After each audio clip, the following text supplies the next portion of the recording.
Hello dear student, आपका बहुत स्वागत है हमारे चैनल पर। आज के इस लेक्चर में हम डिस्कस करेंगे क्लास 12th फिजिक्स के चैप्टर नंबर 6 इलेक्ट्रोमैग्नेटिक इंडक्शन के कुछ इंपॉर्टेंट क्वेश्चंस जो आपके बोर्ड एग्जाम 2025 को टारगेट करने वाले हैं। तो चलिए बिना किसी देरी के हम स्टार्ट करेंगे। इसके पहले ऑलरेडी हमने 5 चैप्टर्स कवर कर लिए हैं। उम्मीद है आपने उन वीडियोज़ को देखा होगा और काफ़ी कुछ वहाँ से आपको बेनिफिट हुआ होगा। तो इस वीडियो में भी हम कोशिश करेंगे कि कुछ सिलेक्टेड क्वेश्चंस को छांटें जो 2025 के बोर्ड एग्जाम को आपके टारगेट करेंगे और आप उसके हिसाब से अपनी तैयारी करेंगे। ठीक है, और हम उम्मीद करेंगे कि आप अच्छा स्कोर कर सकें अपने बोर्ड एग्जाम में। तो डेमो पर्पस के लिए हम यहाँ पर एक पीडीएफ आपको दिखाएंगे। हमारा किसी पब्लिकेशन के साथ कोई लेना देना नहीं है, ना हम किसी पब्लिकेशन को ऑन करते हैं। ठीक है, क्योंकि सब में कुछ ना कुछ मिस्टेक होता है, तो हम किसी का ठेका लिखा के नहीं बैठे हैं। आपका दिल जिस पब्लिकेशन की किताब के साथ जमता है आप उसके साथ अपने आंसर को प्रिपेयर कर सकते हैं। हमारा मकसद सिर्फ यहाँ पर क्वेश्चन को इंडिकेट करवाना है। उसके लिए मैं यहाँ पर यूज़ कर रहा हूँ परीक्षा सार, जैसे कि पिछली सीरीज में हमने कवर किया हुआ है या यूज़ किया हुआ है। तो यहाँ पर भी हम परीक्षा सार का पीडीएफ यूज़ करेंगे सिर्फ क्वेश्चन इंडिकेट कराने के लिए। उन क्वेश्चनों के आंसर आपको पूरी लिबर्टी है कि आप जहाँ से चाहें वहाँ से प्रिपेयर कर सकते हैं। तो चलिए शुरू करते हैं, स्क्रीन पर आते हैं। और चैप्टर नंबर 6 इलेक्ट्रोमैग्नेटिक इंडक्शन बड़ा कमाल का चैप्टर है और मैं जब ऑफलाइन इसको पढ़ाता हूँ तो बड़ा टेस्ट फील करके पढ़ाता हूँ। बहुत मज़ेदार चैप्टर है। तो यहाँ से सबसे पहले प्यारे बच्चों हम डिस्कस करेंगे मार्किंग स्कीम के बारे में। ठीक, तो इसका जो मार्किंग क्राइटेरिया है वो समझिएगा और बहुत मज़ेदार चैप्टर है मार्किंग स्कीम। इस चैप्टर से हर साल एक क्वेश्चन जो है वो 3 नंबर का आता है, फिक्स है, याद रखिएगा। तो 3 मार्क्स का एक क्वेश्चन यहां से फिक्स है जो आपको टोटल 3 मार्क्स दिलवाता है, 3 नंबर। और वो कौन कौन से क्वेश्चन है आगे हम डिस्कस करेंगे। और एक क्वेश्चन जो है वो 4 नंबर का फिक्स रहता है। यहां से 4 मार्क का एक क्वेश्चन ये भी फिक्स रहता है और ये भी आपको 4 मार्क्स दिलवा के जाता है। तो देखिए मात्र 2 क्वेश्चन आए, 2 क्वेश्चन, और इन्होंने मिलके हमको कितने नंबर दे दिए, 7 मार्क्स। तो कोई बेवकूफ ही होगा जो इस चैप्टर को हल्के में लेगा या छोड़ेगा, या ये सोचेगा कि चलो इसको छोड़ते हैं दूसरे चैप्टर कर लेते हैं। तो ये 7 नंबर अकेला देके जाता है, इसलिए ये बड़ा भारी चैप्टर है, इसका वेटेज बहुत ज्यादा है। अब थोड़ा सा हम पैटर्न समझते हैं कि ये जो 4 मार्क का क्वेश्चन है ये किस कैटेगरी में फॉल करता है। 4 मार्क्स का क्वेश्चन, तो इसका जो 4 नंबर का क्वेश्चन होता है वो पैराग्राफ वाला आता है। सेक्शन डी का एक क्वेश्चन जो रहता है वो चैप्टर 6 से रहता है। सेक्शन, आपको पता है आपकी 12वीं फिजिक्स में सेक्शंस बनाए होते हैं, section A B C D E, 5 section होते हैं, A B C D E 5 section होते हैं, जिसमें से चौथा सेक्शन जो होता है वो 4 नंबर का एक क्वेश्चन रहता है, क्वेश्चन नंबर 23। इसके बाद फिर सेक्शन ई शुरू हो जाता है, क्वेश्चन 24, 25, 26, 3 क्वेश्चन रहते हैं वहां 5-5 नंबर के। इकलौता एक क्वेश्चन आता है सेक्शन डी के अंदर जो क्वेश्चन नंबर 23 के नाम से आता है आपकी फिजिक्स के पेपर में, और वो क्वेश्चन 4 नंबर का रहता है, पैराग्राफ का क्वेश्चन रहता है। उसके ऑप्शन में भी एक पैराग्राफ का क्वेश्चन रहता है, वो चैप्टर नंबर 7 से रहता है। तो कभी ऐसा होता है प्यारे बच्चों कि चैप्टर 6 से ही 2 क्वेश्चन बना दिए जाते हैं ऑप्शन में, कोई एक आपको बनाना रहता है पैराग्राफ वाले क्वेश्चन। वो आगे हम अभी कवर करेंगे, यहाँ पर आपको पीडीएफ में दिखाएंगे कि कौन से क्वेश्चंस रहते हैं, और आपने प्रीवियस ईयर के क्वेश्चन पेपर देखे होंगे तो आपको अंदाजा होगा। वैसे बहुत से स्टूडेंट ऐसे रहते हैं जिनको कोई लेना देना नहीं रहता, वो डायरेक्ट क्या कहते हैं वनडे खेलने के लिए उतरते हैं मैदान में, यानी पेपर के दर्शन सिर्फ वो बोर्ड परीक्षा लिखते समय ही करते हैं, उसके पहले वो पेपर देखते ही नहीं है। तो ऐसा नहीं होना चाहिए आपके साथ। आप प्रीवियस ईयर के पेपर देखिए, मॉडल पेपर देखिए, कुछ एक्सपेक्टेड पेपर देखिए, ताकि पता चले पेपर आना किस तरह का है। तो क्वेश्चन नंबर 23 ध्यान से सुनेंगे। क्वेश्चन नंबर 23 जो आपके बोर्ड पेपर में रहेगा ये रहेगा सेक्शन डी का क्वेश्चन। अब इसमें पैराग्राफ के क्वेश्चन रहेंगे, आप इसको एक्सेशन रीजन भी बोल सकते हैं और पैराग्राफ के क्वेश्चन भी बोल सकते हैं। इस पैराग्राफ के क्वेश्चन के ऑप्शन में एक और पैराग्राफ का क्वेश्चन रहेगा, याद रखिएगा। ठीक, अब इसमें होता यह है कि ये जो पहला वाला पैराग्राफ रहता है ये या तो चैप्टर नंबर 6 से इसको प्रिपेयर किया जाता है, और कभी इसको भी जो ऑप्शन में आएगा उसको भी चैप्टर 6 से ही दे दिया जाता है, और कभी दोनों क्वेश्चन चैप्टर 7 से आ जाते हैं। जी हाँ, 23 नंबर का जो क्वेश्चन है, 23 क्वेश्चन नंबर ना उसका नंबर है, क्वेश्चन का नंबर। ये जो 4 नंबर का क्वेश्चन सेक्शन डी में एक आपको दिखता है, ये कभी दोनों क्वेश्चन ऑप्शन के चैप्टर 6 से आ जाते हैं और कभी दोनों क्वेश्चन चैप्टर 7 से आ जाते हैं, जैसा कि 2024 में पूछा गया था। जिन बच्चों ने 2024 का पेपर लिखा था, इसके दोनों सवाल चैप्टर 7 से आ गए थे, ठीक। लेकिन ऐसा हमेशा नहीं होता, चैप्टर 6 से ही maximum number of times questions बनाए जाते हैं यहां पर। तो कभी दोनों क्वेश्चन चैप्टर 6 से रहेंगे, कभी दोनों क्वेश्चन चैप्टर 7 से रहेंगे, और कभी एक क्वेश्चन चैप्टर 6 से और एक क्वेश्चन चैप्टर 7 से। समझ आई बात? तो कभी यहां पे चैप्टर 6 से एक क्वेश्चन आ जाएगा, कभी चैप्टर 7 से एक क्वेश्चन आ जाएगा। कोई भी पैटर्न अपनाया जा सकता है, याद रखिएगा। कभी चैप्टर 7 से दोनों आ जाएंगे, कभी दोनों 6 से आ जाएंगे, और कभी एक 6 से एक 7 से आ जाएगा। इस लिहाज से चैप्टर 6 बड़ा इंपॉर्टेंट हो जाता है, क्योंकि 4 नंबर का एक क्वेश्चन आता ही है यहां से, और 3 नंबर का तो फिक्स ही है, उसको तो आना ही है, उसको कोई नहीं रोक सकता, ठीक। तो हम शुरुआत करेंगे सबसे पहले 3 मार्क के क्वेश्चन से। तो 3 मार्क के क्वेश्चन के लिए इस साल पहले हम इसी की बात करने जा रहे हैं ना, 3 मार्क्स के क्वेश्चन के लिए। तो इस साल मैं कुछ टॉपिक बता दे रहा हूं, उस टॉपिक से रिलेटेड जितने क्वेश्चन होंगे आप उनको प्रिपेयर कर लेंगे, ठीक। 2-3 टॉपिक आपको बताता हूं, बस उतने ही आपने पढ़ने हैं और उससे आपका प्रिपरेशन हो जाएगा। फिर हम आगे यहां आते हैं, आपको मार्क करवाएंगे, लेकिन पहले आप टॉपिक समझ लीजिए।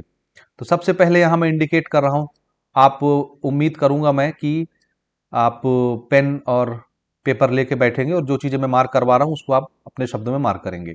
तो 3 मार्क क्वेश्चंस किन किन टॉपिक से बनाए जा सकते हैं उसको देखिए। सबसे पहला टॉपिक होगा इलेक्ट्रोमैग्नेटिक इंडक्शन। शॉर्टकट में लिख दूं मैं, EMI। ये बेसिकली लिखा रहता है Faraday's electromagnetic induction, Faraday's electromagnetic induction, तो हम भी वैसे लिख लेते हैं, फेराडेस इलेक्ट्रोमैग्नेटिक इंडक्शन। इसका डेफिनेशन आएगा, फेराडेस इलेक्ट्रो मैग्नेटिक इंडक्शन, ठीक। अब इसमें जो है 2 डेफिनेशन है।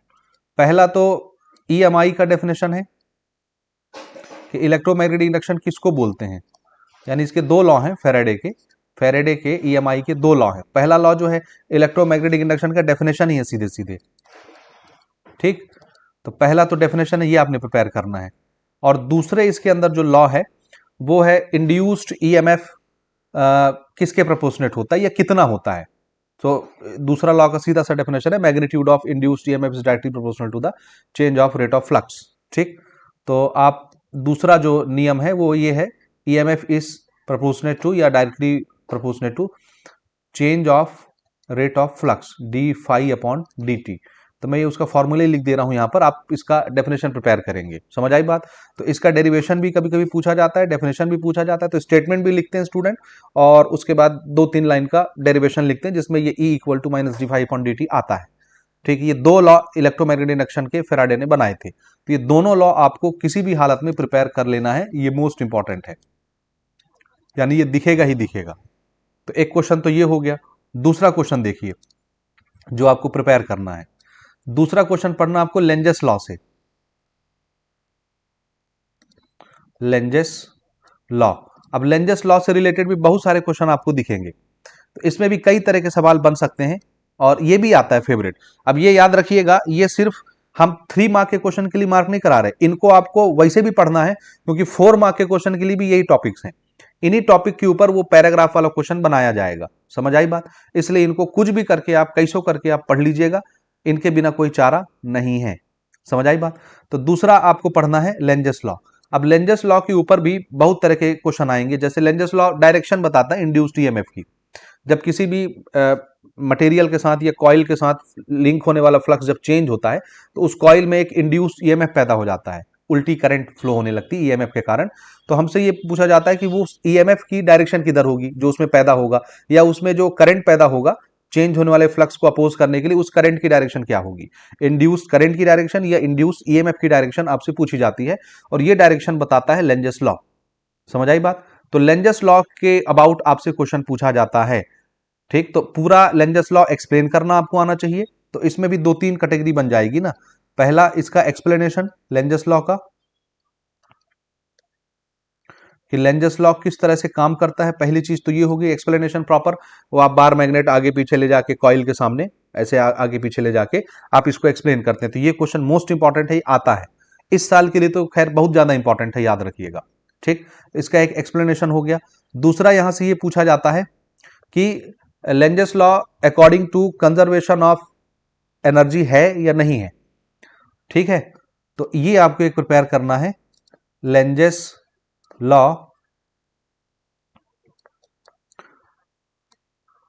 According to conservation law of energy, conservation law of energy. ठीक, यानी लेंज का ये जो नियम है इंड्यूस्ड ईएमएफ की डायरेक्शन बताने का, क्या ये law of conservation of energy को वायलेट करता है या according to the conservation law of energy है।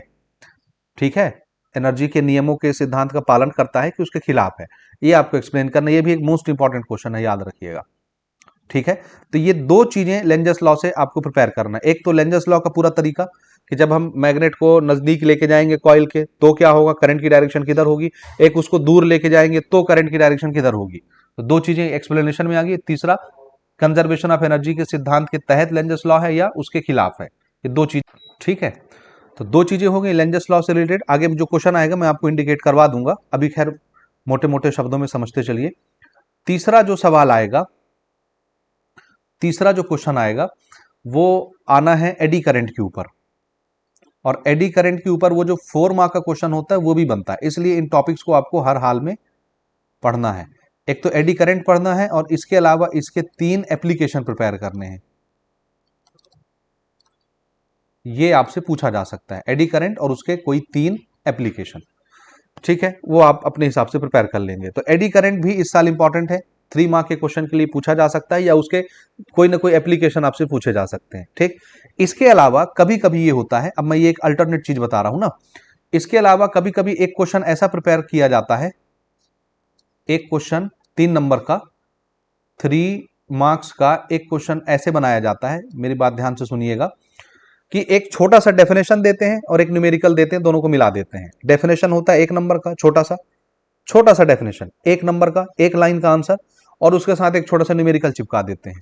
ठीक, तो ये समझिएगा ना। अब डेफिनेशन भी किसका आएगा, यही जो अभी हमने ऊपर बताया, इलेक्ट्रोमैग्नेटिक इंडक्शन का डेफिनेशन पूछ लेगा आपसे, लेंजस लॉ का डेफिनेशन पूछ लेगा, या इसके अलावा 2 टॉपिक और हैं, वो टॉपिक है सेल्फ इंडक्शन और म्यूचुअल इंडक्शन। ठीक, तो सेल्फ इंडक्शन और म्यूचुअल इंडक्शन का डेफिनेशन भी पढ़ लीजिएगा। हालांकि ये 2024 में पूछा जा चुका है, लेकिन फिर भी इस साल न्यूमेरिकल के साथ देने के लिए यही टॉपिक्स हैं, याद रखिएगा। तो सेल्फ इंडक्शन का डेफिनेशन, म्यूचुअल इंडक्शन का डेफिनेशन और उसके साथ में एक न्यूमेरिकल जो मैं लास्ट में आपको बताऊंगा। ठीक, तो इसमें मात्र एक क्वेश्चन प्रिपेयर करना है आपको, जो मैंने 2 टॉपिक बताए उनके खाली डेफिनेशन और प्लस न्यूमेरिकल्स। ठीक, एक न्यूमेरिकल रहेगा, ये रहता है आपका 1 नंबर का और ये रहता है आपका 2 नंबर का, मिला के कितने हो जाएंगे, 3 नंबर का एक क्वेश्चन इस तरह से बनाया जाता है। ये समझ गए आप। तो 3 नंबर के क्वेश्चनों के लिए सिर्फ इतना ही आपको प्रिपेयर करना है, 3 से 4 टॉपिक जो मैंने आपको बताया। लेकिन इनमें भी आप पूछेंगे सबसे ज्यादा इंपॉर्टेंट कौन है, तो मैंने यही जवाब देना है कि ऊपर के जो 2 टॉपिक मैंने लिखे हैं, फेराडे के दोनों नियम यानी इलेक्ट्रोमैग्नेटिक इंडक्शन का डेफिनेशन अच्छे से रटा होना चाहिए। सेकंड लॉ, ईएमएफ इंड्यूस जो होता है उसका डेफिनेशन क्या होता है, उसकी डायरेक्शन क्या होती है, ये पढ़ना, यानी उसका मैग्नीट्यूड आपको ये डिराइव करना रहता है, E equal to minus d phi upon d t. इसका छोटा सा डेरिवेशन है, 2-3 लाइन का, बहुत नहीं है, तो ये आपने एक पढ़ना है। और दूसरा लेंजस लॉ, लेंजस लॉ से रिलेटेड जितने क्वेश्चन है प्रॉपर इसका एक्सप्लेनेशन। ये इस बार तो उम्मीद है कि पूरा आपको कोई ना कोई डेमोन्स्ट्रेशन लेके समझाना पड़ेगा कि लेंजस लॉ किस तरह से काम करता है, तो ये क्वेश्चन भी आ जाएगा, मैं आपको आगे बताता हूँ कि कौन सा क्वेश्चन है। तो एक ये प्रिपेयर करेंगे आप, और इसके अलावा एडी करंट बहुत आसान है, भंवर धाराएं बोलते हैं हिंदी में, अपने शब्दों में आप समझ के लिख के आ जाएंगे, आपको पूरे पूरे नंबर मिलेंगे। लेकिन इसके 2-3 एप्लीकेशन आपको जरूर प्रिपेयर करना है, ये हो गया। इसके अलावा आपको मैंने जो 2 टॉपिक बताए हैं छोटे छोटे, उसका डेफिनेशन पढ़ना है, और उसके अलावा साथ में 3-4 न्यूमेरिकल आपको इस चैप्टर से प्रैक्टिस करना है। देखिए पूरी फिजिक्स में से न्यूमेरिकल के लिए 2 ही 3 चैप्टर खाली खास है यहां से, जहां से न्यूमेरिकल आता है। एक चैप्टर नंबर 2 है आपका, जहां से कैपेसिटर के ऊपर न्यूमेरिकल आता है, वो मैं पहले आपको वीडियो में बता चुका हूं। एक चैप्टर नंबर 3 है, जहां से न्यूमेरिकल बनता है इंटरनल रेसिस्टेंस के ऊपर, और इक्का दुक्का और एक दो टॉपिक है वहां से बनता है, वो मैंने चैप्टर 3 में भी बता दिया आपको। अब न्यूमेरिकल वाला जो मोस्ट इंपॉर्टेंट चैप्टर है वो यही है, समझ आई बात, चैप्टर नंबर 6। यहां से न्यूमेरिकल बनते हैं। इसके अलावा एक चैप्टर 7 भी है जहां से 2 नंबर का न्यूमेरिकल बनेगा, वो मैं चैप्टर 7 में आपको बता दूंगा। छोटे छोटे क्वेश्चन बनते हैं न्यूमेरिकल के, लेकिन चैप्टर 6 से न्यूमेरिकल आता है और अच्छा खासा न्यूमेरिकल आता है। तो इसको आपने अच्छे से प्रैक्टिस करना है भाइयों, समझ गए। तो शुरू किया जाए, चलिए। अब मैं आपको टेक्स्ट बुक से आपको बताता हूं कि क्या पढ़ना है क्या छोड़ना है, इतनी चीजें याद रखिएगा। अच्छा, ऊपर मैंने जो टॉपिक्स आपको बताए हैं, जैसे फैराडेस लॉ के दोनों बता दिए, ईएमआई के दोनों नियम फैराडे के बनाए हुए, दूसरा आपका लेंजस लॉ हो गया, तीसरा एडी करंट हो गया। इन्हीं तीनों में से कोई ना कोई क्वेश्चन आपको, जो 4 मार्क का मैंने बताया था ना पैराग्राफ वाला आता है, उसमें इन्हीं के क्वेश्चन दिखेंगे। तो अगर आपको कॉन्सेप्ट अच्छे से क्लियर होगा तो आप क्वेश्चन पढ़ के अपने आंसर दे सकते हैं। पैराग्राफ वाले क्वेश्चन में होता ही है कि एक पैराग्राफ दिया जाता है और मात्र 3 क्वेश्चन पूछे जाते हैं, 3 क्वेश्चन, और नंबर होता है उसका 4 नंबर मिलता है। 3 क्वेश्चन लिखने पर 4 नंबर मिलता है, और वो तीनों क्वेश्चन के आंसर एक एक लाइन के होते हैं। अब ऐसा नहीं कि पैराग्राफ के अंदर से आपको आंसर मिलता है, ऐसा नहीं है। इंग्लिश वाला पैराग्राफ नहीं भैया, जैसे इंग्लिश में आता है ना आपका अनसीन पैसेज दे देता है, तो आप उसी पैसेज में से आंसर खोज खोज के लिख ले, तो यहाँ ऐसा नहीं होता। यहाँ आपको एक कहानी सुनाई जाती है और वो कहानी आपको कॉन्सेप्ट तक ले जाती है, फिर उस कॉन्सेप्ट के ऊपर क्वेश्चन होता है, तो आपको कॉन्सेप्ट से आंसर निकाल के लिखना पड़ता है। पैराग्राफ में उसका कोई आंसर नहीं होता, याद रखिएगा। तो ये थोड़ा सा मुश्किल काम है यहाँ पर फिजिक्स के अंदर, समझ गए। चलिए शुरू करें, फिर आगे की बातें करते हैं क्वेश्चंस के साथ। चलिए, सबसे पहले देखिए, यहाँ पे हमारा चैप्टर शुरू होता है ईएमआई का। तो शुरू के ये जो क्वेश्चन है ये आपने कुछ नहीं पढ़ने हैं। एक दो चीजें और हैं, जैसे हेनरी का सेल्फ इंडक्शन की खोज जो है वह हेनरी ने की थी, और माइकल फेराडे, तो इनके ऊपर भी वो 4 नंबर के क्वेश्चन में कोई ना कोई क्वेश्चन आ जाता है, तो वो आप वहां भी देख सकते हैं ना। चलिए, तो इधर तो फिलहाल हमने कुछ नहीं पढ़ना है। हाँ, ये पहला क्वेश्चन देखिए, जो मैंने बोला ना फैराडेस इलेक्ट्रोमैग्नेटिक इंडक्शन के लॉ पढ़ने, तो ये पहला लॉ है उसका, फर्स्ट लॉ। इसको, इसके आंसर को तो एकदम रट डालिए आप, और सेकंड लॉ फिर आगे हम कवर कर लेंगे, ठीक।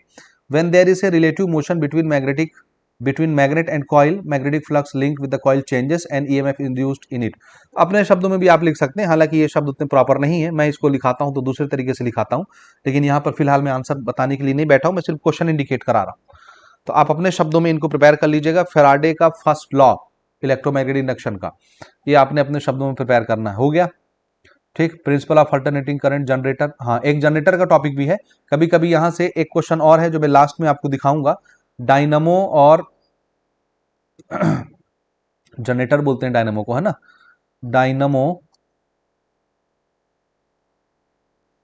वर्सेस एसी जनरेटर हो गया, और डायनामो और ट्रांसफार्मर,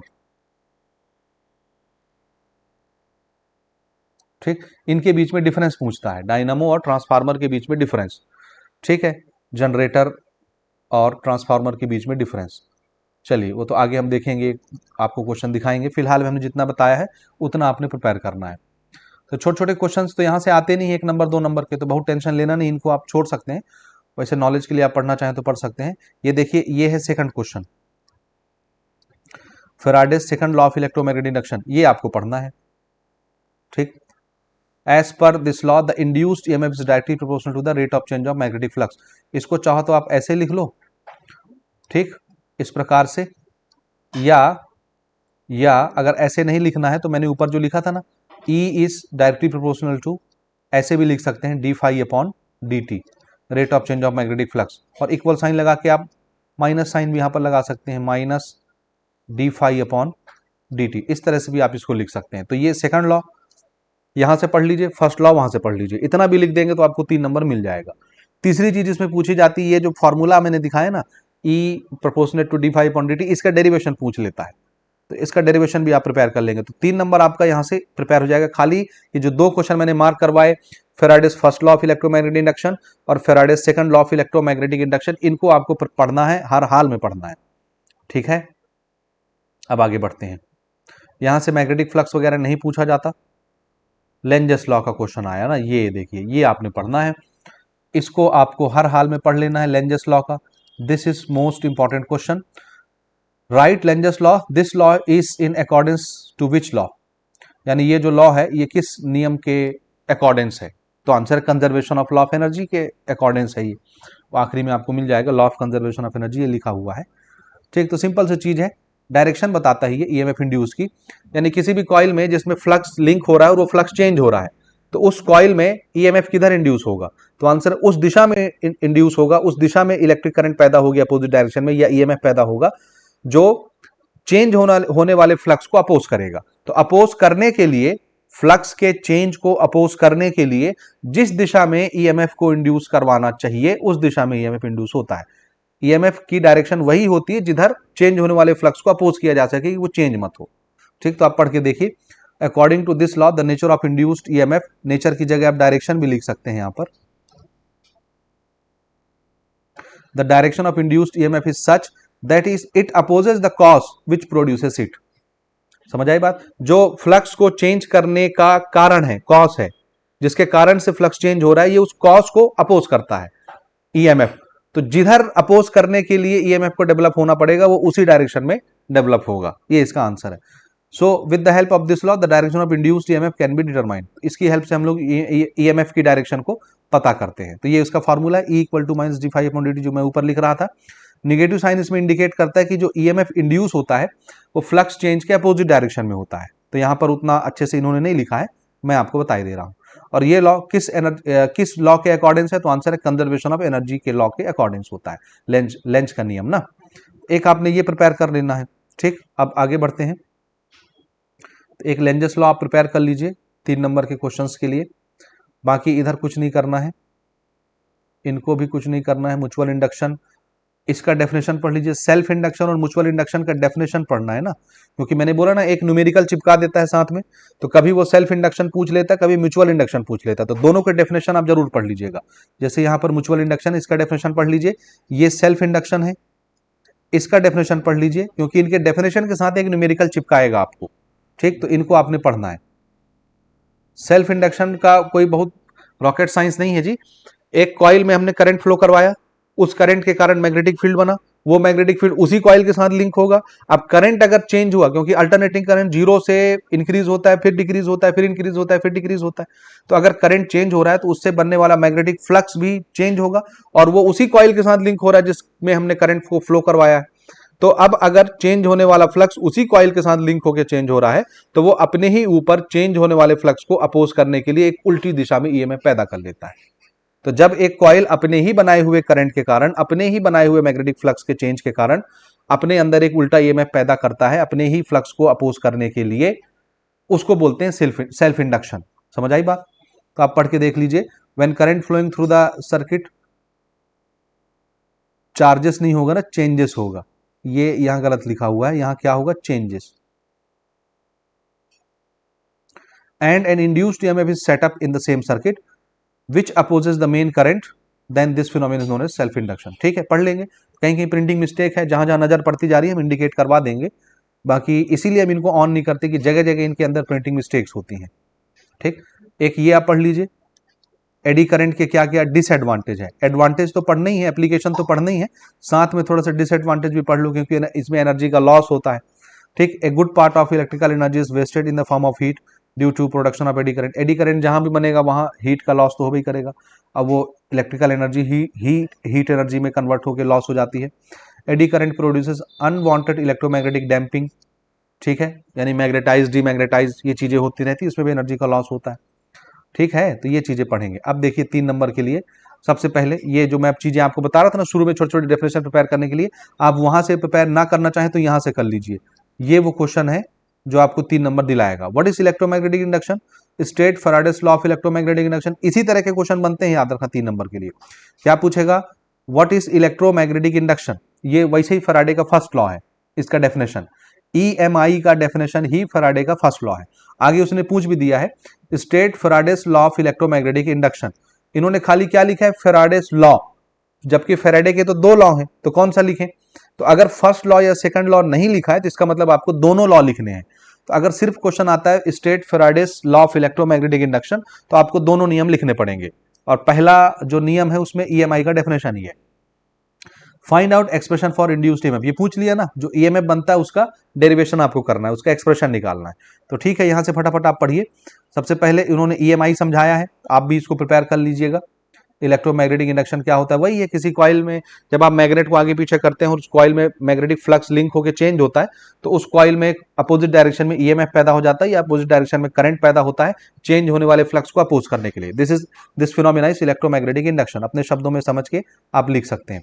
उसके बाद दो नियम है, पहला नियम यहां से लिखा है इन्होंने जो मैंने पहले बता दिया, फैराडे फर्स्ट लॉ, और ये सेकंड लॉ है, EMF is directly proportional to the rate of change of magnetic flux. समझ गए, ये कर लीजिएगा। और अगला यहाँ पे ये फॉर्मूला है, डेरिवेशन है इंड्यूस्ड EMF का, इतना लंबा चौड़ा नहीं लिखना रहता, जिसको शौक हो लिख सकता है, अदरवाइज हमने इसके शॉर्टकट तरीके बताए हुए, वहां से आप प्रिपेयर कर सकते हैं अगर आप हमारे लेक्चर देखते हैं तो। ठीक है, तो ये एक प्रिपेयर कर लेंगे। दूसरा क्वेश्चन देखिए, लेंजस लॉ का मैंने बताया था एक्सप्लेनेशन। लेंजस लॉ में दो चीजें बताई थी, एक्सप्लेन करना और दूसरा वो कंजर्वेशन लॉ ऑफ एनर्जी के अकॉर्डिंग्स है कि नहीं ये प्रूव करना।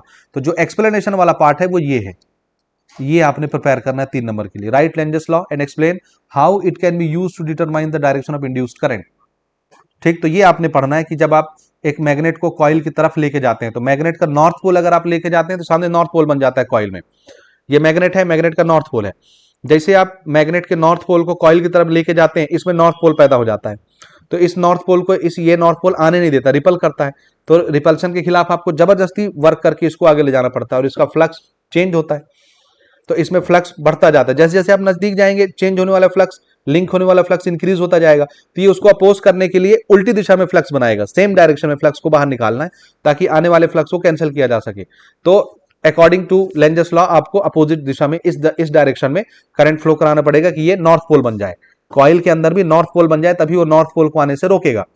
इसी प्रकार से मैग्नेट को अगर आप दूर लेके जाएंगे, जैसे दूर लेके जाएंगे इसमें फ्लक्स चेंज हो जाएगा, क्योंकि ये दूर जाएगा तो इसमें फ्लक्स कम होने लग जाएगा। तो ये नॉर्थ पोल अगर आप दूर लेके जा रहे हैं तो ये चाहेगा नॉर्थ पोल दूर मत जाए, तो यहाँ ये साउथ पोल बना लेगा कॉइल अपने अंदर, क्योंकि साउथ पोल नॉर्थ पोल को खींच के रखता है। तो साउथ पोल बनाने के लिए जिस दिशा में करंट को फ्लो कराना पड़ेगा वो करा लेगा। तो आप इसको पढ़ेंगे तो आपको समझ में आ जाएगा, अपने शब्दों में समझ लीजिए, अपने शब्दों में लिखाइए, डायग्राम बना लीजिए, आपको नंबर मिल जाएंगे। ठीक, तो एक ये आप प्रिपेयर कर लीजिए। और अगला क्वेश्चन यहाँ नीचे ही दिख रहा है, कंजर्वेशन ऑफ एनर्जी के अकॉर्डेंस है या नहीं लेंजस लॉ, ये आपको प्रिपेयर करना है। तो मैंने शुरू में जो क्वेश्चन बताए थे वो यही है, आप अपने शब्दों में पढ़ लीजिएगा। मैं वैसे समझाता हूं तो आराम से समझाता हूं, यहाँ समझाने का समय नहीं, इसलिए मैं बहुत जल्दी जल्दी बता के निकल जाना चाहता हूं। तो इसको पढ़ लेना, कंजर्वेशन ऑफ एनर्जी के तहत किस तरह से ये काम करता है लेंजस लॉ। तो भाई हम इसको मूव कराने के लिए वर्क करेंगे, वही वर्क हमारी इलेक्ट्रिकल एनर्जी में इसमें कन्वर्ट हो जाता है और इसमें करंट फ्लो होता है।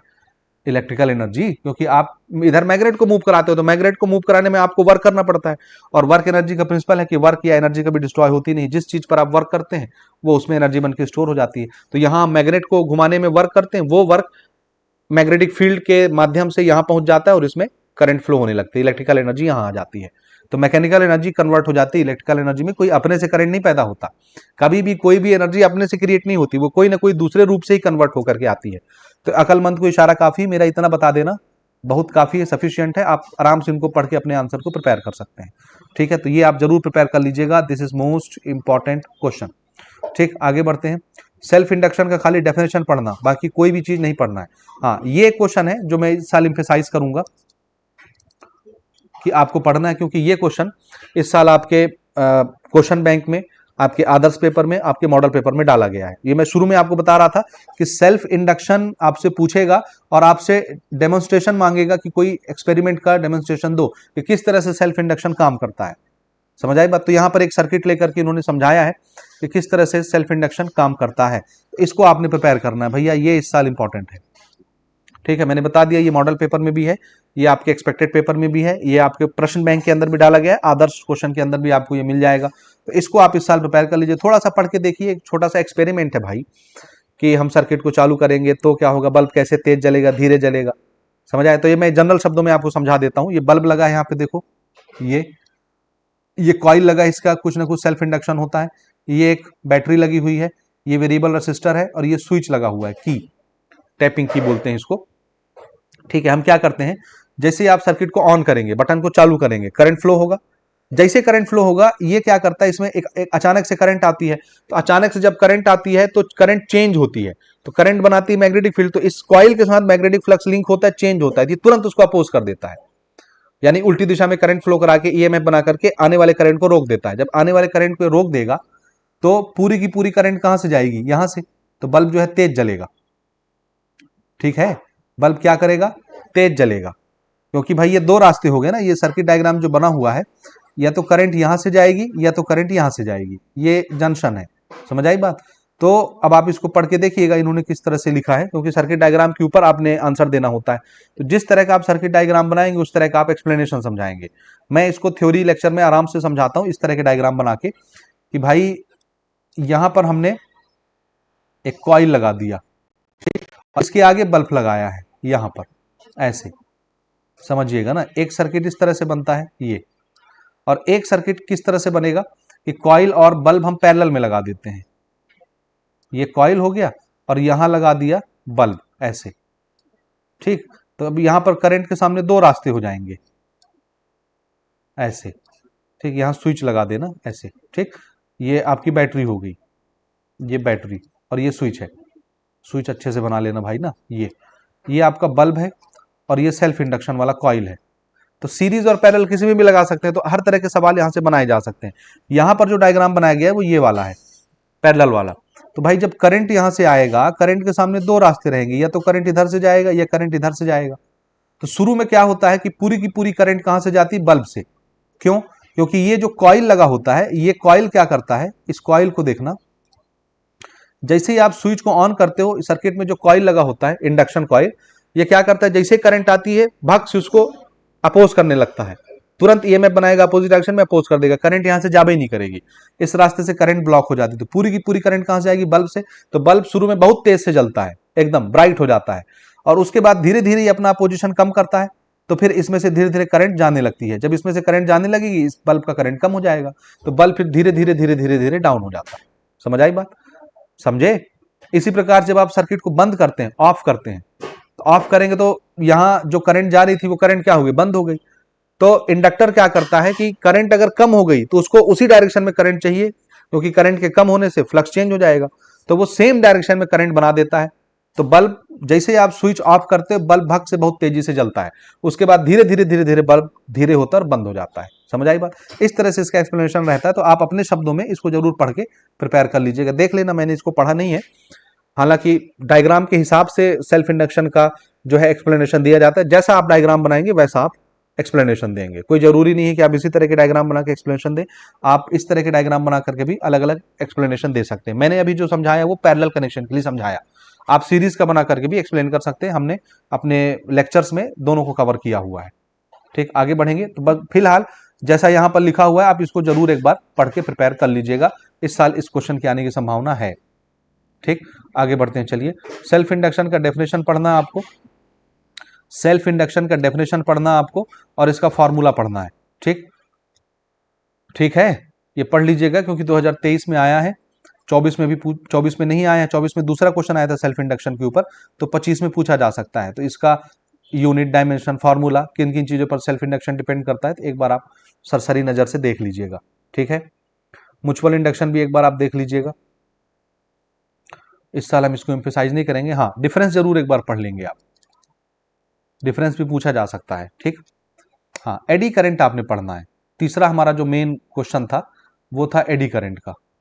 ठीक, एडी करंट आपने पढ़ना है, इसको नहीं छोड़ना, एडी करंट और उसके कुछ एप्लीकेशंस। तो ये क्वेश्चन आपका इंपॉर्टेंट है, एडी करंट का। ठीक, और इसके एक दो एप्लीकेशन आप पढ़ लेंगे। एडी करंट कुछ नहीं है, बहुत आसान, घर का जो इंडक्शन होता है ना, अपन खाना पकाने के लिए यूज करते हैं, वो एडी करंट के प्रिंसिपल पे चलता है। एक बार पढ़ेंगे आपको समझ आ जाएगा। फिलहाल यहाँ पर मैं समझाने नहीं बैठा हूँ, इसके कम से कम डेफिनेशन एडी करंट के और दो तीन यूज और डिसएडवांटेज। तो यूज आप देख लीजिए यहाँ से, और थोड़े से डिसएडवांटेज पहले भी हमने बताया था, 2 डिसएडवांटेज ऊपर गुजर चुका है, तो ये आप इसको जरूर प्रिपेयर कर लीजिएगा। ठीक, और आगे बढ़ते हैं। चलिए, यहाँ से सेल्फ इंडक्शन के जो न्यूमेरिकल हैं, वो मैंने बताया था क्वेश्चन ना कि एक डेफिनेशन और एक न्यूमेरिकल बनाएगा, वो न्यूमेरिकल यहीं पर है। ये देखिए, इस क्वेश्चन को प्रिपेयर करिए, इस क्वेश्चन को प्रिपेयर करिए। ठीक, ये न्यूमेरिकल में आ जाएगा डेफिनेशन के साथ, 2019 में आया था, आगे भी पूछा जा सकता है, हालांकि बीच में नहीं आया है, लेकिन कुछ कहा नहीं जा सकता, तो कम से कम आप दो चार न्यूमेरिकल यहाँ से जरूर प्रैक्टिस करिएगा। इक्का दुक्का न्यूमेरिकल और है, डिफरेंशिएशन के ऊपर जो रहते हैं, फ्लक्स के ऊपर, वो भी पूछे जाते हैं, लेकिन इनको भी आप जरूर प्रिपेयर कर लीजिएगा। तो मुझे यहाँ फिलहाल समझाने की आवश्यकता नहीं है, इक्का दुक्का मैं वैसे बता देता हूँ। यहाँ पे देखिए, व्हाट इज सेल्फ इंडक्टेंस, ये तो डेफिनेशन आप प्रिपेयर कर लेंगे। मैं बार बार बोल रहा हूँ, सेल्फ इंडक्शन का डेफिनेशन, म्यूचुअल इंडक्शन का डेफिनेशन जरूर पढ़ लेंगे, डेफिनेशन जरूर पढ़ लेंगे, डेफिनेशन जरूर पढ़ लेंगे। और साथ में कोई भी न्यूमेरिकल आ जाता है, रिपीट भी होता है, नहीं भी होता है, अभी तक तो रिपीट नहीं हुआ लेकिन हो भी सकता है, तो इनको जरूर पढ़िए। क्वेश्चन देखो न्यूमेरिकल का, the self induction of an iron cored solenoid is 2.8 henry. Self induction की यूनिट हेनरी होती है ना, तो देखना एल से दिखाते हैं। तो ये देखो गिवन में क्या लिख लिया, 2.8 हेनरी सेल्फ इंडक्शन गिवन में लिख लिया, अलग से सॉल्व नहीं करूं, यहीं पे समझा रहा हूं। If core is removed its self induction become 2 milli henry. अगर हम आयरन कोर निकाल दें सोलेनॉइड के अंदर से, तो तब उसका जो सेल्फ इंडक्शन है वो 2 मिली हेनरी रह जाता है, यानी ये ओरिजिनल है। ओरिजिनल मतलब इस तरह समझना, डायग्राम बनाने की जरूरत है, पड़ गई। देखो ये इस तरह होता है सोलेनॉइड, जब सोलेनॉइड के अंदर कुछ नहीं है, खाली खाली खाली एयर है, अंदर अंदर में कुछ नहीं है, यहां हमने लगा दिया बैटरी, यहां हमने लगा दिया एक स्विच, देखते जाइएगा ना, ये है बैटरी और ये है स्विच के, ठीक।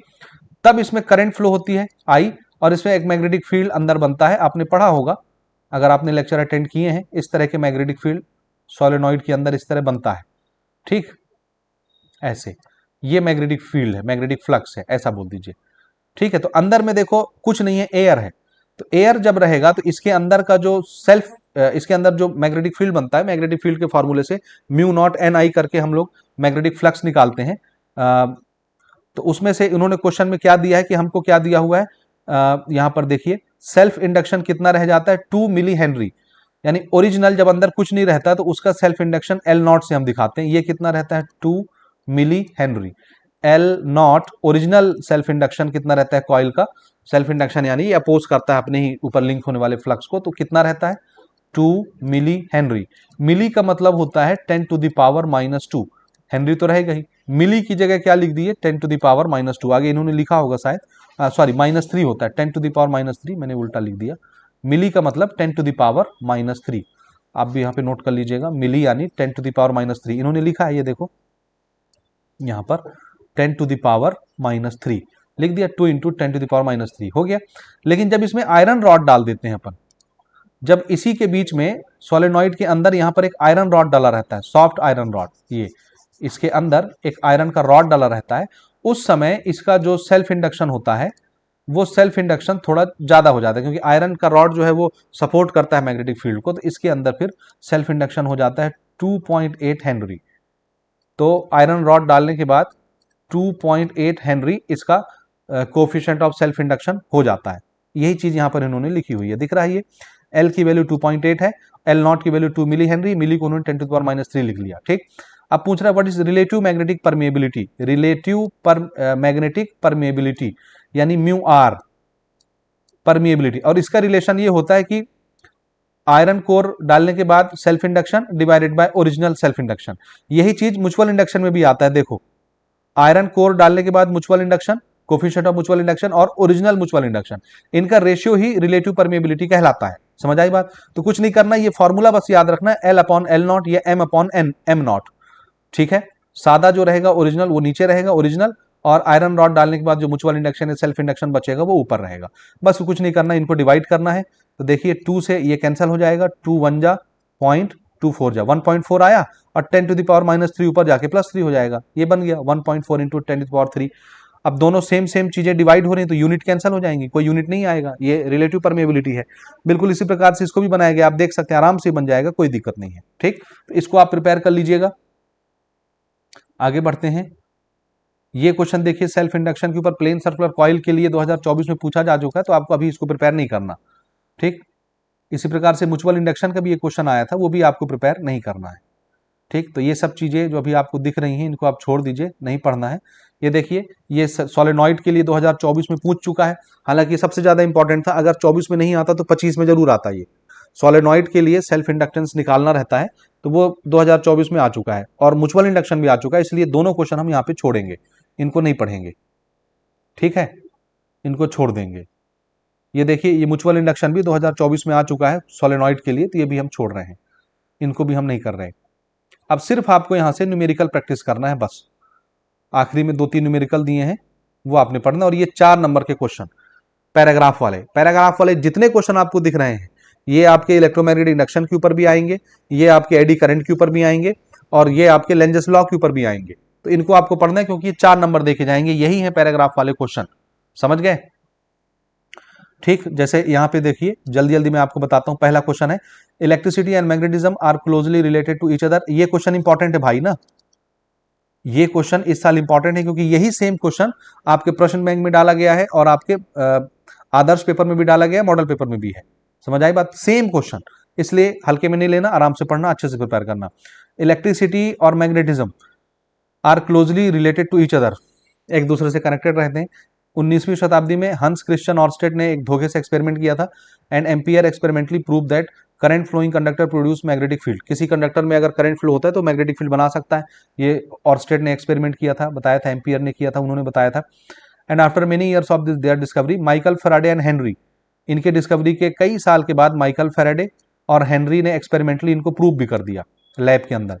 If a magnet is moved around the coil, एक कॉइल के चारों तरफ अगर मैग्नेट को घुमाया जाए, या कॉइल के बीच में मैग्नेट को घुमाया जाए, या कॉइल के चारों मैग्नेट के चारों तरफ कॉइल को घुमाया जाए, एक ही चीज है। Around the coil electric current is induced in it, तो कॉइल में करंट पैदा हो जाती है। आंसर द फॉलोइंग क्वेश्चन, ये ईएमआई का क्वेश्चन है, इलेक्ट्रोमैग्नेटिक इंडक्शन का। जनरेटर के अंदर यही ना होता है जी, जनरेटर का क्वेश्चन है ये, डायनेमो का क्वेश्चन है। Why is deflection seen in the galvanometer? देखो क्वेश्चन क्या, पैराग्राफ में क्या कहानी सुनाया कि पहले इलेक्ट्रिसिटी और मैग्नेटिज्म एक दूसरे से रिलेटेड होते थे, बाद में 19वीं शताब्दी में ऑर्स्टेड ने और एम्पियर ने एक्सपेरिमेंट कर किया और ये बताया कि किसी तार में अगर करंट फ्लो होता है तो वो मैग्नेटिज्म बना सकता है, क्योंकि टेबल में रखा हुआ मैग्नेटिक कंपास हिल रहा था, निडिल उसका हिल रहा था। और बाद में माइकल फैराडे ने और हेनरी ने इसको लैब में प्रूव भी कर दिया कि जब भी किसी कॉइल के बीच में मैग्नेट को घुमाया जाए या मैग्नेट के बीच में कॉइल को घुमाया जाए, उसमें करंट पैदा हो जाती है, एक इंड्यूस्ड ईएमएफ डेवलप हो जाता है। समझ आई बात? ये कहानी सुना के क्या पूछ लिया, देखो, why is deflection seen in the galvanometer, जबकि ऊपर गैल्वेनोमीटर का नाम ही नहीं आया था, लेकिन इलेक्ट्रोमैग्नेटिक इंडक्शन की कहानी आई। मैं इसलिए समझा रहा था कि इंग्लिश के अनसीन पैसेज अलग होते हैं, उनके आंसर तो आपको पैसेज के अंदर ही मिल जाते हैं। यहां आप अगर आंसर खोजने लग जाओगे ना पैसेज के अंदर, ऐसा नहीं होना है। यहां पर ये जो क्वेश्चन आता है ये आपको कहानी सुनाता है और आपको कॉन्सेप्ट तक ले जाता है। अब उस कॉन्सेप्ट के ऊपर आपसे कोई भी क्वेश्चन पूछा जा सकता है जो पैराग्राफ में नहीं होगा।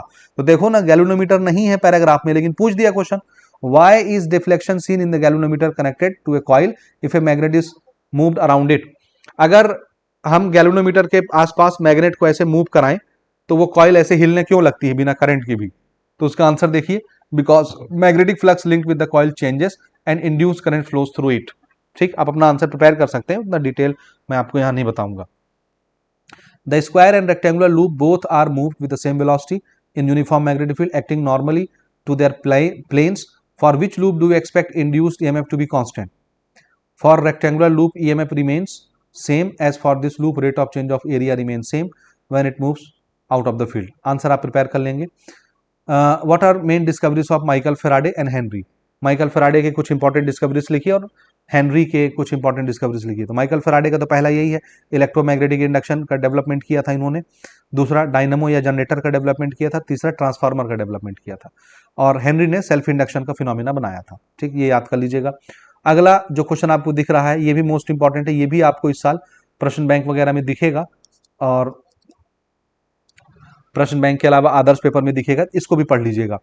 ठीक, ये लेंजेस लॉ के ऊपर क्वेश्चन है, तो मैं अब आपको यहां नहीं समझाऊंगा, आप आराम से पढ़ लीजिएगा, कोई दिक्कत नहीं है। जितने क्वेश्चन आपको पैराग्राफ वाले दिख रहे हैं भाई, इनको पढ़ना है। ये 4 नंबर के क्वेश्चन आपको 4 नंबर देखे जाते हैं। ये एडी करंट के ऊपर है, ये भी पूछा जा सकता है। तो 4 नंबर के जो भी क्वेश्चन है आपको एनी हाउ प्रिपेयर करना है। ये जितने क्वेश्चन आपको दिख रहे हैं, 4 ही क्वेश्चन यहाँ पर लिखे हैं, चारों पढ़ डालिए, कोई ना कोई आपको देखने को मिल जाएगा। या यही क्वेश्चन नहीं आते तो मैंने आपको बता दिया कि भाई पैराग्राफ आपको कहानी सुनाएगा, आपको कॉन्सेप्ट तक पहुंचना है, उस कॉन्सेप्ट के ऊपर कोई भी क्वेश्चन आ जाएगा। और मात्र 3 ही कॉन्सेप्ट के ऊपर यहाँ से क्वेश्चन बनेंगे। पहला कॉन्सेप्ट है इलेक्ट्रोमैग्नेटिक इंडक्शन, जो पहले क्वेश्चन में यहाँ पर डिस्कस हो गया। दूसरा है एडी करंट, जो यहाँ पर अभी मैंने ऊपर दिखा दिया। और तीसरा आपका लेंजेस लॉ के ऊपर आएगा। देखो तीनों चारों टॉपिक पर क्वेश्चन है यहाँ पर। ठीक, तो आप इसको जरूर पढ़ लीजिएगा। ये भी देखो, ये लेंजेस लॉ के ऊपर क्वेश्चन है, आराम से पढ़ के देख लीजिएगा। एक एक बार पढ़ना है, आंसर प्रिपेयर कर लेना है। ठीक, इसके बाद जो एक न्यूमेरिकल रह गया, हमने बताया था कि डिफरेंशिएशन के ऊपर न्यूमेरिकल रहता है, वो ये है। तो इस तरह के जितने न्यूमेरिकल आएंगे भाई पढ़ लेना, ये भी परीक्षा में आते हैं। एक मैं आपको बता देता हूं, देखिए, the magnetic flux linked with A close loop is given by the equation. ये हमको एक फ्लक्स दिया हुआ है, मैग्नेटिक फ्लक्स 5b से रिप्रेजेंट करते हैं, ये गिवन क्वांटिटीज है ना। तो मैं इस न्यूमेरिकल को यहां पर सॉल्व कर रहा हूं, देखते जाइए।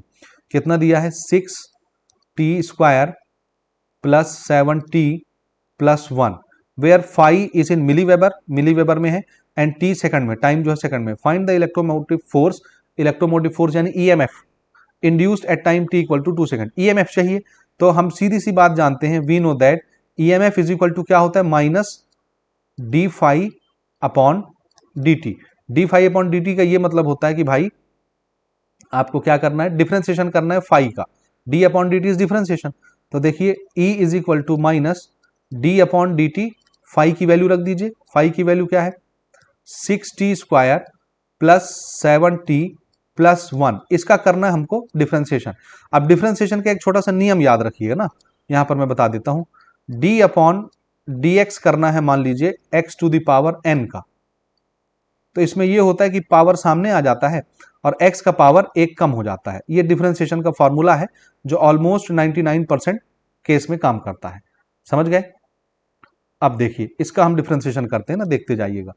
E is equal to minus, पहले 6t का डिफरेंशिएशन करिए, जितने टर्म है सबका होना है, 6t² का भी होना है, 7t का भी होना है, 1 का भी होना है। जितने टर्म आएंगे हर टर्म का डिफरेंशिएशन आपको करना है।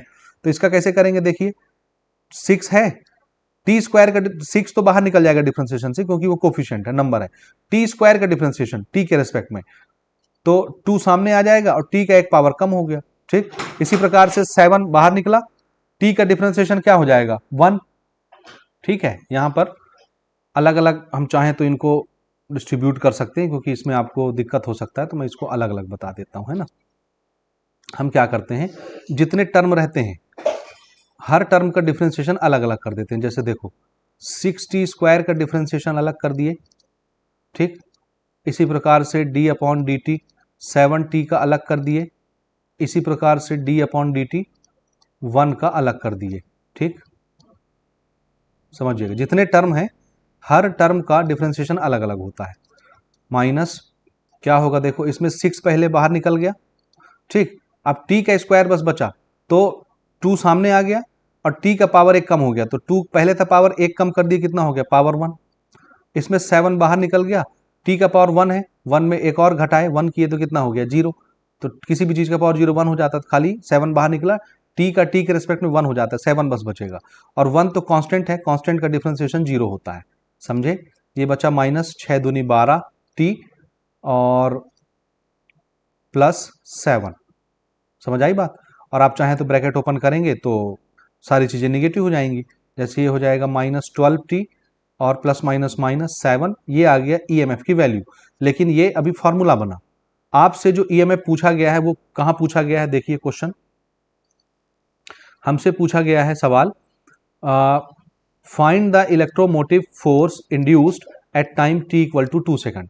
ईएमएफ पूछा गया है जब टाइम 2 सेकंड होगा, तो इसमें टाइम की जगह 2 सेकंड पुट कर दीजिए, ठीक। देखिएगा ना, इसमें हम क्या करेंगे, put t equal to 2 second put करिए।